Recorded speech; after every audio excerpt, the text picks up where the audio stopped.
ओम शांति। तो बाबा ने कहा कि हर एक जो आत्मा है वो ज्ञान और योग के आधार से निश्चय बिठाए, क्योंकि ज्ञान और योग ही अनुभव का आधार है।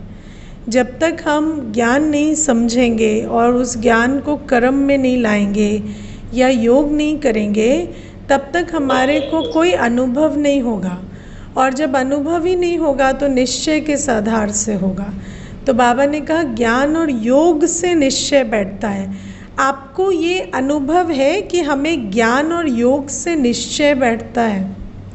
माना जितना हमें ज्ञान समझ आता जाता है, जितना हमारे को जितना अच्छा हमारा बाबा से कनेक्शन होता है, उतना हमें ये निश्चय बैठता है कि सचमुच ये भगवान है और ये भगवान की शिक्षा है, और सचमुच इससे वो सद्गति का मार्ग खुलने वाला है जो हम सोचते थे कि हमें मिले, या सचमुच यही रास्ता है सुख शांति का। ये निश्चय ज्ञान योग से होता है। ये अनुभव किस किस को है?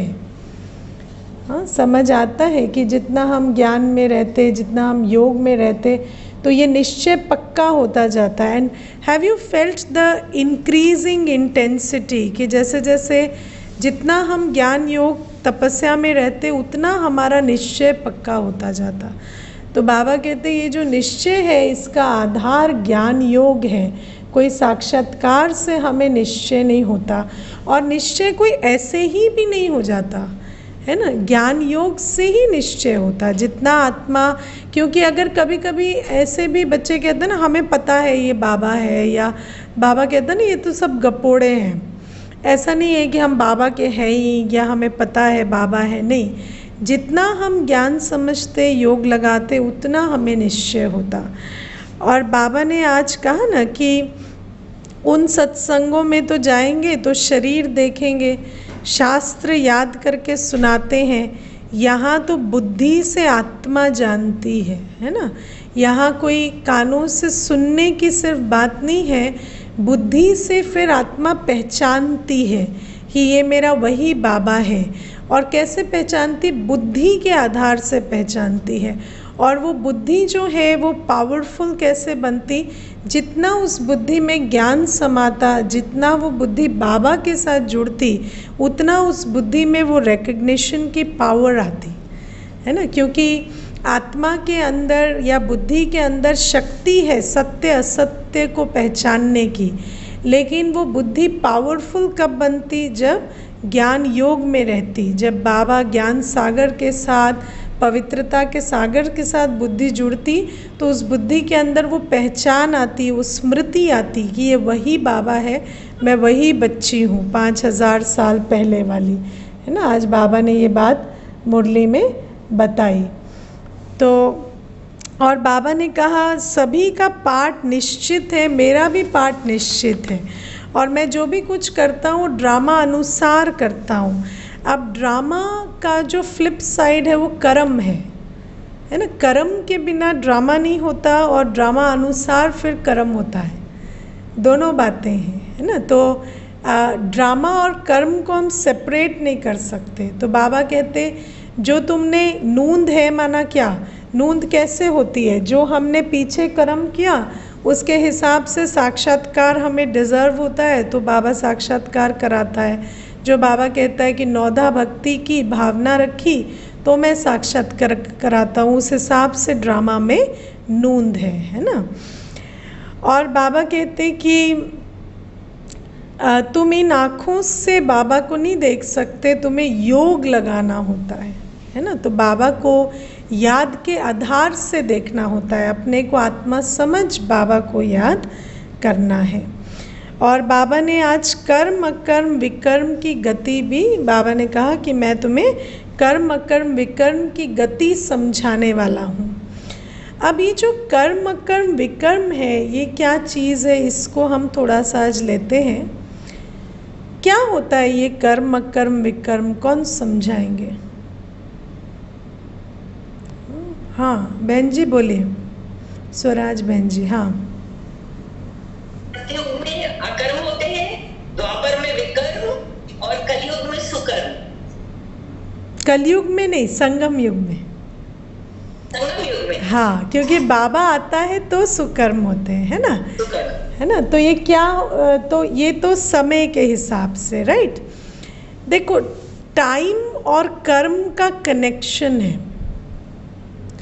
बाबा ने हमें ये बात क्लियर की है कि अकर्म का समय है सतयुग त्रेता युग, है ना। अकर्म माना जो कर्म सोल कॉन्शियसनेस में किया जाता है वो अकर्म है।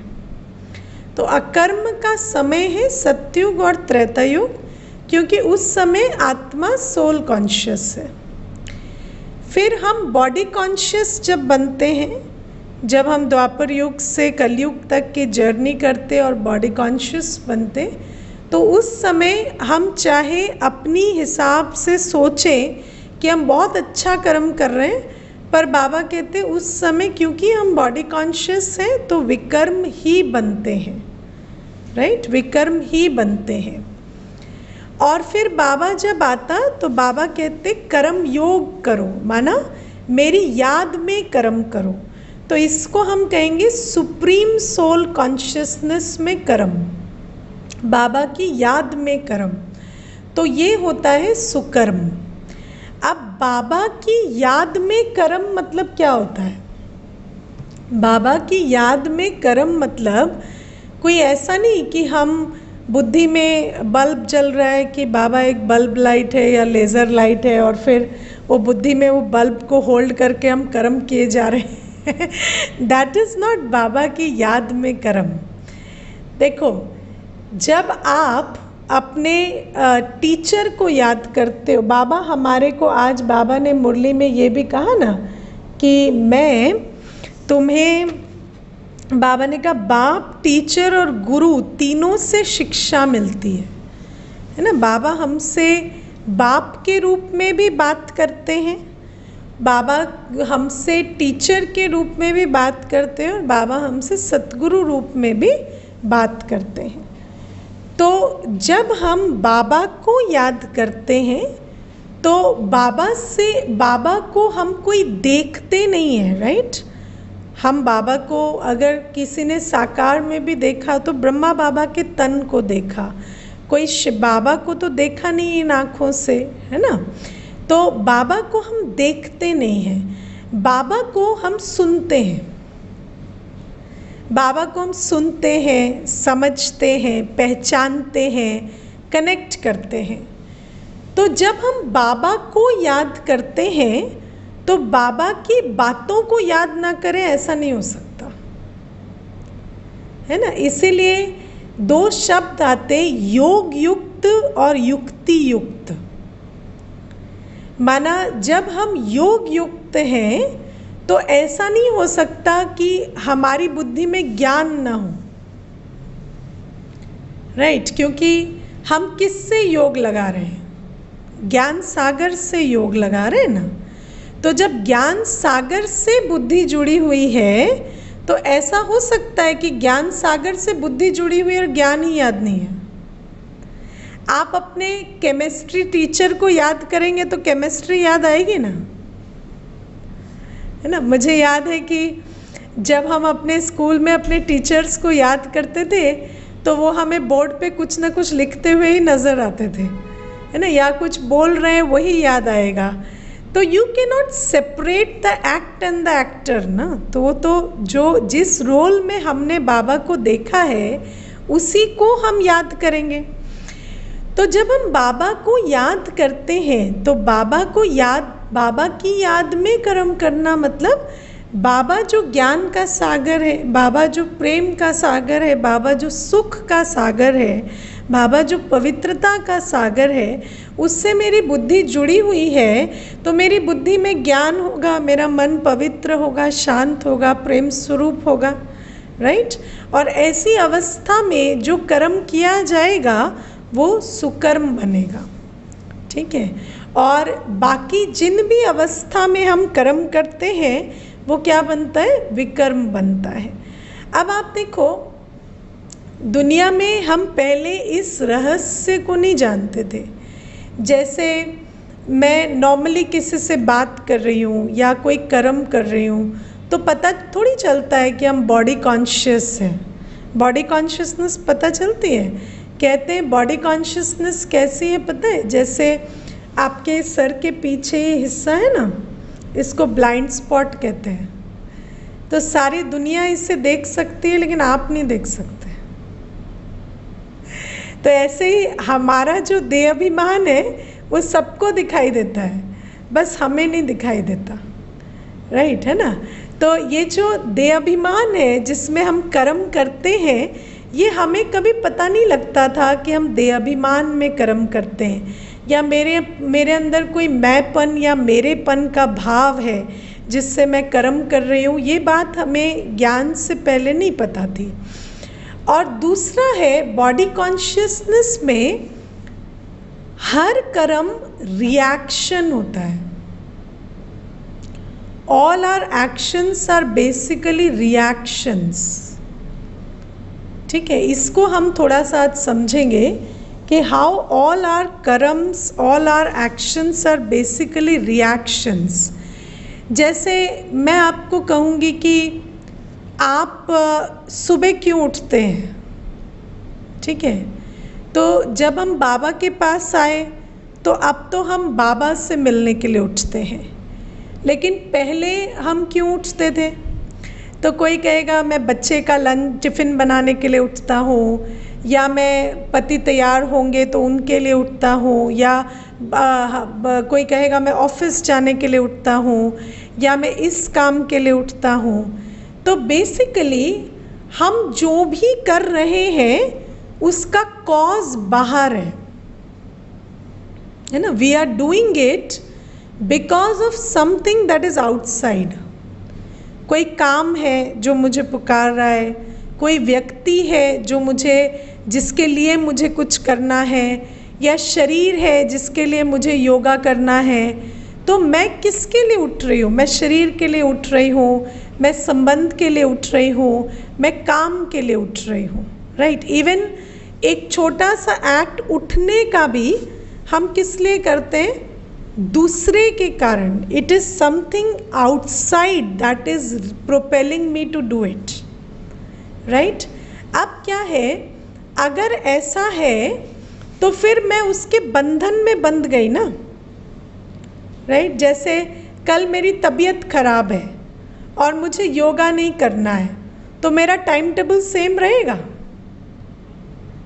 मैं रोज़ योगा के लिए उठती हूँ, तो फिर कल मेरी तबीयत खराब है, माना शरीर मेरा बीमार है, तो फिर कल तो मेरे पास योगा का रीज़न नहीं है उठने के लिए, तो फिर क्या मैं उसी टाइम पे उठूँगी जिसमें उठती थी? नहीं। तो मेरा कर्म जो है वो किस पे डिपेंड करता है? मेरे शरीर की अवस्था पर। अगर शरीर की अवस्था बदल गई तो my whole life will go off track, right. तो ये जो बाहर रीज़न होना है ना, जैसे I wake up for my child, तो suppose the child is gone, child अभी बच्चा पढ़ लिया, बन गया लायक और विदेश चला गया पढ़ने के लिए, या बाहर चला गया, ठीक है। तो जब वो बच्चा नहीं है तो माई लाइफ इज़ मीनिंगलेस, क्योंकि अब मेरे पास there is no reason to get up, there is no reason to work, right. तो ये जो हम direct karma with the body, जिसको मैं बार बार कहती हूँ ना, direct karma with people and indirect karma with God, जो हम द्वापर युग से कलयुग तक करते हैं, तो उसमें क्या होता है कि हमारा जो भी कर्म है उसका कॉज कोई व्यक्ति, कोई काम, शरीर, ये चीज़ें हैं। तो उस कारण से क्योंकि वो परिवर्तनशील है, तो मेरी लाइफ का जो मीनिंग है, पर्पस है, वो लॉस्ट हो जाता है जैसे ही कुछ बाहर परिवर्तन हो जाता है। ऑल राइट, है ना। तो ये जो अवस्था है जिसमें हम काम के लिए, जैसे अभी people were waking up to go to office, अब क्या हुआ, when offices close down during the lockdown, they don't have any sense of purpose in life for people who experience this situation. So there is no purpose in life because the office has closed down. So now my life has meaning because of something that is outside. And this way of living is very dangerous because बाहर जो है वो तो एक जैसा रहता नहीं है, फिर वो जैसे ही वो परिवर्तन होता है तो मेरा सेंस ऑफ पर्पस, मेरा सेंस ऑफ वर्थ, मेरा sense of meaning for our life, why my life is meaningful, वो बदल जाता है. Do you get it?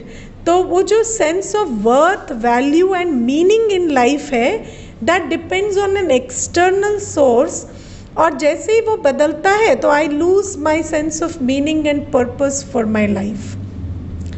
Now Baba हमें कहते हैं कि जब हम ज्ञान मार्ग में आते हैं तो शिव बाबा हमें कहते हैं तुम एक आत्मा हो, है ना, तुम ज्ञान स्वरूप हो, तुम प्रेम स्वरूप हो, तुम पवित्रता स्वरूप हो, तुम शांत स्वरूप हो, राइट? तुम बाय नेचर डिसिप्लिन्ड हो, right? So you are disciplined, you are peaceful, you are loveful, not because of what is outside. You are loveful anyway, that is your nature. ठीक है? तो आत्मा की जो आत्मा का जो स्वरूप है वो प्रेम स्वरूप है, शांत स्वरूप है, आनंद स्वरूप है. आत्मा कर्म क्षेत्र में है तो कर्म ना करने की चॉइस उसके पास नहीं है. बाबा ने हमें कहा कि स्लीपिंग इज ऑल्सो अ कर्म, नॉट डूइंग अ कर्म इज ऑल्सो कर्म. ये आता है ना मुरली में बाबा ने अभी 3-4 दिन पहले बताया था ना कि कर्म ना करने की चॉइस आत्मा के पास नहीं है. जो भी हम करते हैं और जो हम नहीं करते वो दोनों ही कर्म है.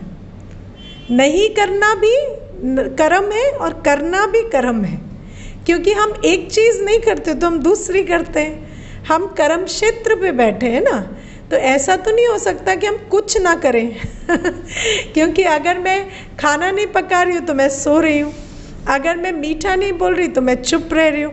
अब चुप रह रही हूँ तो मन से तो चुप नहीं रह रही ना, थॉट तो ले रही हूँ. अगर मैं ये भी थॉट ले रही हूँ कि मुझे इसको कुछ कहना नहीं है, तो वो भी तो कर्म है ना. तो बाबा कहते हैं कि तुम कर्म क्षेत्र में हो, तुम कर्म किए बिना रहते नहीं हो. तो anything and everything that you do is karma. All right. फिर बाबा हमें कहते तुम्हारा स्वरूप जो है वो ज्ञान स्वरूप है, प्रेम स्वरूप है, शांत स्वरूप है, पवित्र स्वरूप है. और बाबा हमें एक ज्ञान का बिंदु देते कि तुम आत्मा अपने निजी स्वरूप में कर्म करो, राइट? बाबा हमें कहते कर्म क्षेत्र में कर्म ना करने की तो कोई पॉसिबिलिटी नहीं है. अगर बोलेंगे भी नहीं, हिलेंगे भी नहीं तो भी सोचेंगे. और बाबा कहते कि जो तुम्हारा कर्म का कारण है वो बाहर नहीं, वो तुम्हारा अपना रिकग्निशन होना चाहिए कि मैं कौन हूँ और मैं किसकी हूँ. तो बाबा हमें कहते अब तुम जानो कि मैं प्रेम स्वरूप हूँ, मैं ज्ञान स्वरूप हूँ, मैं शांत स्वरूप हूँ. तो मैं कोई भी कर्म करते समय मैं अपने स्वरूप में एकाग्र होकर कर्म करूँ. मैं कोई भी कर्म का कारण बाहर ना रखूँ. I am not doing it because of something that is outside, that is reaction mode, है ना. तो love anyway, peace anyway, happiness anyway, because that is who you are. Gyan anyway, कि मुझे पता है कि मैं जो भी कर रही हूँ और जो नहीं कर रही हूँ उसका कॉन्सिक्वेंस है. तो मैं ज्ञान स्वरूप हूँ, त्रिकालदर्शी हूँ, त्रिनेत्री हूँ.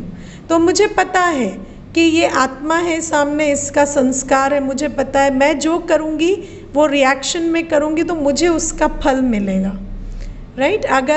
अगर आप किसी को गाली देंगे, उसके गाली देने के बाद तो आपके पाप की इंटेंसिटी कम हो जाएगी क्या?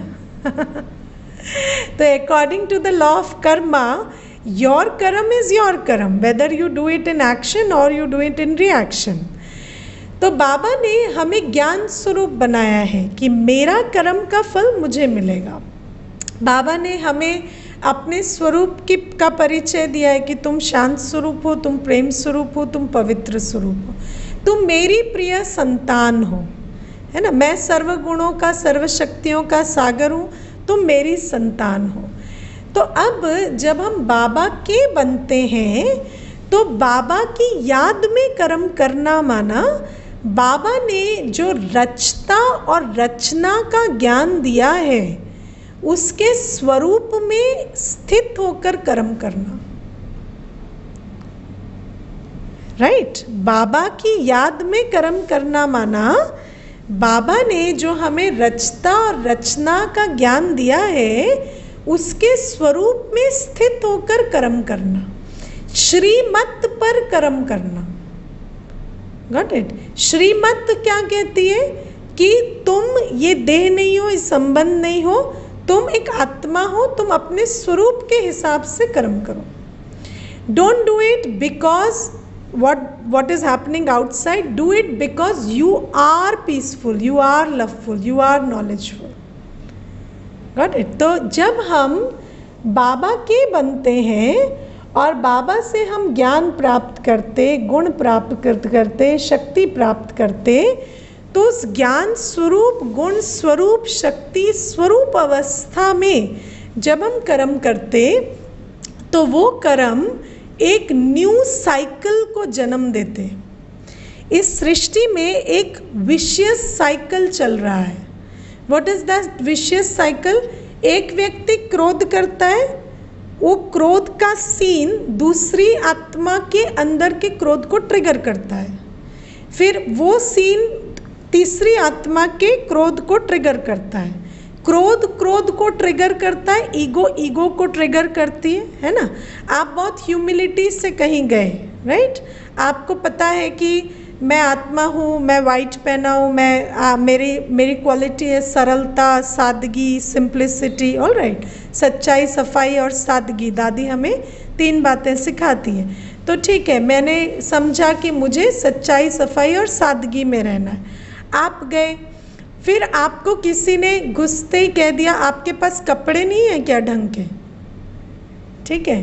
तो जैसे ही आपको कह दिया तो because that person is body conscious, what it triggered in you is body consciousness, right. और फिर आपने सोचा ऐसा भी क्या है, एक पार्टी में आई थी, मैं अच्छे कपड़े भी पहन के आ सकती थी, एंड देन उस पूरी पार्टी में यू फील अनकंफर्टेबल, है ना। तो अभी क्या है कि हम जो सुनते हैं, जो देखते हैं, जो भी करते हैं, उसका हमारे मन पर प्रभाव होता है, क्योंकि हमारा योग इतना अच्छा नहीं है। हमारा बुद्धि योग जो है अभी भी इंद्रियों से जुड़ा हुआ है, इसीलिए मन पर असर होता है, आवाज़ का, दृश्य का, सबका असर होता है। अब क्या होता है, जब उसका असर होता है तो एक विशियस साइकिल जनरेट होता है। एक की ईगो दूसरे की ईगो को उजागर करती, एक का क्रोध दूसरे के क्रोध को उजागर करता है, एक का काम विकार दूसरे का काम विकार। बाबा ने उस दिन मुरली में कहा ना, काम विकार में किसी को गिरते देख खुद भी गिर जाते। ये बात अभी 4-5 दिन पहले या 6-7 दिन पहले मुरली में आई थी कि बाबा ने कहा एक का विकार देख दूसरा भी विकार में गिर जाता है। तो ये जो विशियस साइकिल है कि एक का विकार दूसरे के विकार को जन्म दे रहा है, और इसी कारण से ये कलयुग जो है ये दिन प्रतिदिन और ही और तमो प्रधान होता जा रहा है। तो बाबा अब हमें कहते कि तुम बच्चे जो हो, तुम मेरी छत्र छाया में आ जाओ और break this cycle of doing every action in reaction, है ना। तो don't do because of what you see, don't react because of what you hear. सामने वाले का व्यवहार, परिस्थिति should not determine what you choose to do. So make your actions independent of the external, okay. और इसीलिए बाबा कहते श्रीमत पर कर्म करो। समझ आ रहा है? अभी श्रीमत पर कर्म करना क्या होता है कि वो करो जो मैं तुम्हें कहता हूँ। तुम रचयिता और रचना के ज्ञान को बुद्धि में रखो, अपने स्वरूप को बुद्धि में रखो, और कोई भी परिस्थिति में तुम वो करो जो तुम्हारे ज्ञान स्वरूप के हिसाब से, प्रेम स्वरूप के हिसाब से तुम्हारी परख शक्ति के हिसाब से तुम्हें ठीक लगता है। ऑलराइट, तो बाबा ने हमें श्रीमत दी, बाबा ने हमें समझदार बनाया। उस समझदारी से हम हर समय चॉइस लें, and my choice is independent of my context. मेरे आसपास क्या हो रहा है, मैं क्या सुन रही हूँ, क्या देख रही हूँ, क्या कर रही हूँ, उसकी वजह से मेरा रिएक्शन नहीं है।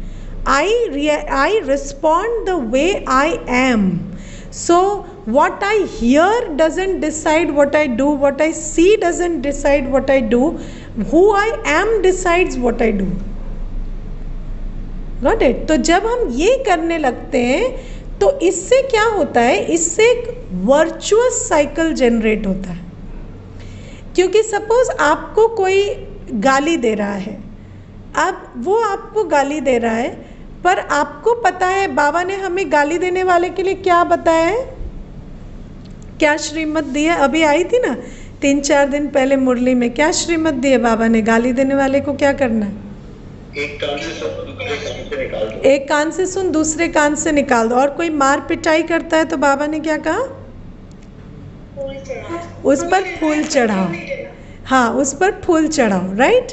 अब अगर हम श्रीमत पर चले, है ना, बाबा की याद में कर्म करना माना मुझे वो नहीं दिख रहा जो वो कर रहा है, मुझे क्या याद आ रहा है, बाबा ने मुझे कहा है फूल चढ़ाओ।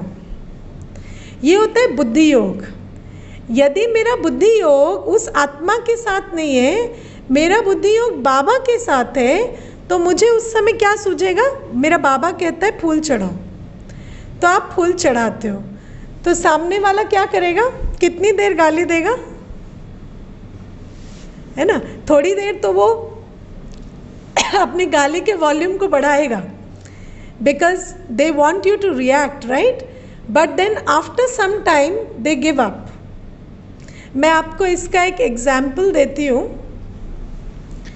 एक बार एक ऐसी सिचुएशन में मैं थी जहाँ पर किसी आत्मा के साथ पुराना अकाउंट था, है ना, तो ज्ञान से पहले का कोई झगड़ा होता है या कोई झड़प होती है तो वो रहता है। तो उस आत्मा के साथ मैं ज्ञान में आने के कुछ सालों के बाद मिली, तो नाउ उसके अंदर मेरी कौन सी रील चल रही है, वो पुरानी वाली।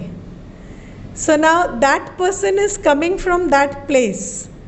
तो उन्होंने जैसे ही मुझे देखा तो उन्होंने मुझे ताने मारे कि देखो अब आपका मेरे से काम पड़ा है, and now you are in this position where you need help from me. तो क्योंकि चेंज अंदर आ गया था, तो मैंने कहा कि हाँ, अब ऐसा ही है कि मुझे आपसे मदद चाहिए और मैं आपसे रिक्वेस्ट कर रही हूँ कि आप मुझे हेल्प कर दीजिए। तो you know that person did not know how to react to that, क्योंकि उसने वो एक्सपेक्ट ही नहीं किया था। एंड देन वो 2 मिनट साइलेंट हो गए, and then he said okay what can I do for you, and he did exactly as I wanted him to do. तो ये जो साइकिल है ना, इसको हम ब्रेक कर सकते हैं जब हम, और फिर मैंने देखा कि उस आत्मा ने मुझे after some time, like an year passed, and after that we were having a conversation, और उस आत्मा ने मुझे कहा कि देखिए जीवन में बदलाव तो होता है ना, आप भी तो बहुत बदल गए और हम भी तो बहुत बदल गए, तो जीवन में परिवर्तन तो बहुत होता है। तो एंड देन ही शेयर्ड कि उनके लाइफ में किस तरह से उनकी मदर बीमारी से गुजर रही थी, and how things changed at home, and how he started experiencing change in his attitude because of that. तो आप देखो कि ये जो वर्चुअस साइकिल था वो जन्म लेता है।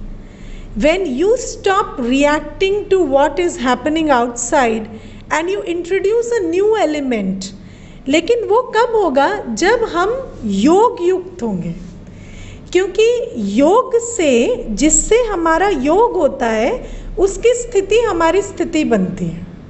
अगर मेरा योग परिस्थिति के साथ है, अगर मेरा योग सामने वाले के साथ है, अगर मेरा योग उस शरीर के साथ लगा हुआ है जो बीमारी एक्सपीरियंस कर रहा है, तो फिर उसमें मैं रिएक्शन मोड से निकल नहीं सकती। लेकिन अगर मेरा योग उस घड़ी बाबा के साथ है, लेकिन सबसे बड़ी बात है उस घड़ी बाबा के साथ योग होने के लिए मुझे बाबा के साथ योग युक्त होने का संबंध बनाना पड़ेगा, क्योंकि हर आत्मा चाहती है कि जब मुझे चैलेंज आए, जब मुझे कोई परिस्थिति आए तो मेरा कनेक्शन बाबा से जुड़ जाए। लेकिन योग का एक नियम है कि जिसको ब्रेन की साइंस जो लोग पढ़ते हैं वो कहते हैं न्यूरोप्लास्टिसिटी। तो जो कर्म हम बार बार करते हैं उसको अगली बार करना सहज हो जाता है। तो यदि मेरा योग हमेशा वस्तु व्यक्ति वैभव के साथ लगा रहता है तो फिर परिस्थिति के समय उस योग को मैं डिटैच नहीं कर पाऊंगी। तो मुझे बाबा के साथ योग युक्त रहने की, वो जो बाबा कहते हैं ना कि लगन की जो तात है, वो जो निरंतर है, वो जो तार है ना, वो तार जुड़ी होनी चाहिए। जब वो तार जुड़ी होगी तभी जाकर उस घड़ी मेरा योग बाबा के साथ लगेगा। और जब मेरा योग बाबा के साथ होगा तो मैं एक नए साइकिल को जन्म दे सकती हूँ, जिसको हम वर्चुअस साइकिल कहेंगे, राइट। और इसीलिए इसको सुकर्म कहा जाता है। सुकर्म क्यों? क्योंकि आपने अनेकों को नया मार्ग दिखाने के आप निमित्त बने, है ना। आप अनेकों का संकल्प, अनेकों का बोल, अनेकों का कर्म परिवर्तन करने के निमित्त बने, इसीलिए इसको कहेंगे सुकर्म। अब ऐसा करते करते फिर जब हम दुआओं का बल, जब हम ये करते हैं तो हमें श्रीमत का बल मिलता, मर्यादा का बल मिलता, हमें अपने गुणों में स्थित होने का बल मिलता, हमें बाबा से योग युक्त होने का बल मिलता। हम जब ये सारे बल, दुआओं का बल, सेवा का बल, ये सारे बल जब हमारे अंदर जमा होने लगते तो फिर हम कहाँ जाते? बाय वर्च्यू ऑफ दैट हम जाते सतयुग में, और वहाँ पर हम नेचुरली सोल कॉन्शियस होते, क्योंकि हमने अभी उस बल से अपना जितना देहाभिमान की जो मैल थी उसको जला दिया है। तो फिर हम जाते सतयुग में तो वहाँ पर अकर्म होता, तो तब हम नेचुरली सोल कॉन्शियस होते।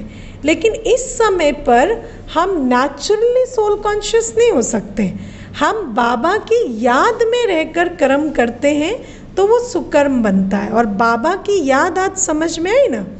बाबा कौन है? Baba, God is what God says and God is what God does. Because God is not what he looks like, क्योंकि उसको हम आँखों से देखते नहीं हैं। बाबा को हम सुनते हैं, बाबा को हम जानते हैं, बाबा को हम समझते हैं।